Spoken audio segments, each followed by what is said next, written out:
Trouvez-vous qu'un enfant c'est du sport? Eh bien, ces 10 hommes doivent aimer les plaisirs charnels et les enfants.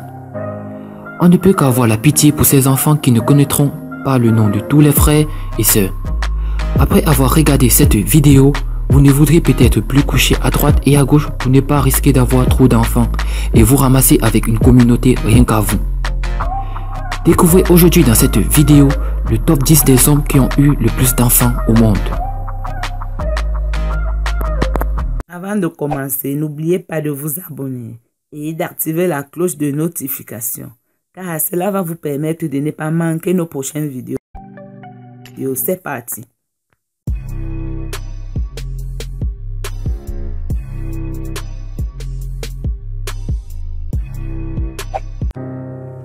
Ramsès II.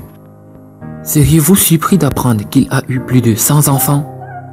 Il a été marié à plus de 10 femmes et avait dans son harem près de 200 concubines. Il devait avoir les jambes molles très souvent. Bon, clairement qu'il n'a pas dû payer l'université à toute sa famille, mamelle. Mais quand même, ce chiffre est énorme. C'est sûr qu'il n'a pas dû se rappeler de tous les noms de ses enfants. Michel Doctor Nyandoro. Il pourrait littéralement avoir une entreprise ou un village avec ses 128 enfants. Rassurez-vous, il n'a pas fini de concevoir des petits. Entre 1982 et 2002, il a épousé 15 femmes. Il a arrêté parce que la situation économique ne lui a pas permis. Il en a épousé bien d'autres après. Il a d'ailleurs déjà expliqué qu'il a des règles très strictes concernant la famille. Il couche avec 4 de ses femmes chaque soir et il voit chacune individuellement comme s'il n'avait rien vu ou rien fait avant. L'anonyme donneur de sperme. Ce gars a dû aller souvent dans les toilettes de clinique pour se donner du plaisir. D'ailleurs, il a plus de 150 enfants. Jacques Kingongo. C'est clair que si tu décèdes à 103 ans, tu peux faire des enfants très longtemps. Lui, juste avant son décès, il était marié à 11 femmes. Dans toute sa vie, il a épousé un total de 20 femmes. Il a quand même réussi à avoir 158 enfants.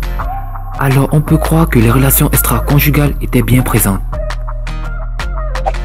Constantius Akoukou. Il a 160 enfants.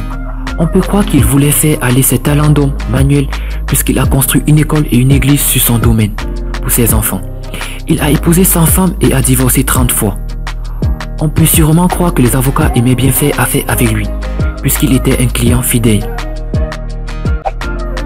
Sobhuza II. Avec ses 70 femmes et ses 210 enfants, on peut dire qu'il a réussi à maintenir un équilibre dans la famille. 3 enfants par mariage, ce n'est pas si pire quand on y pense. Augustus II. Lui, il a réussi à avoir du plaisir dans la vie pour avoir plus de 354 enfants. Le Viagra devait peut-être être renommé Augustus. Bertolt Wessner. Dans les années 40, lui et sa femme avaient une clinique de fertilité en Australie. Vous ne croyez jamais ce qu'ils ont fait. Sa femme était une obstétricienne reconnue qui faisait des inséminations artificielles à des femmes désirant être mères. Eh bien, imaginez que ce Bertolt Wessner est le père biologique de plus de 600 enfants. On espère pour ces mères qu'elles étaient conscientes que ce n'était pas l'enfant de leur mari, mais bien sûr celui du médecin chargé de les rendre enceintes. Ismaël Ibn Sharif. Il voulait montrer sa supériorité en ayant seulement des hommes. Lui, vous l'aurez compris, ce sultan tuait dans toutes les petites naissances filles. Il a eu plus de 888 enfants en couchant avec au moins une femme par jour, et ce pendant 30 ans. Genghis Khan. Cet homme aurait entre 1000 et 2000 enfants. Il est une vraie machine à bébé.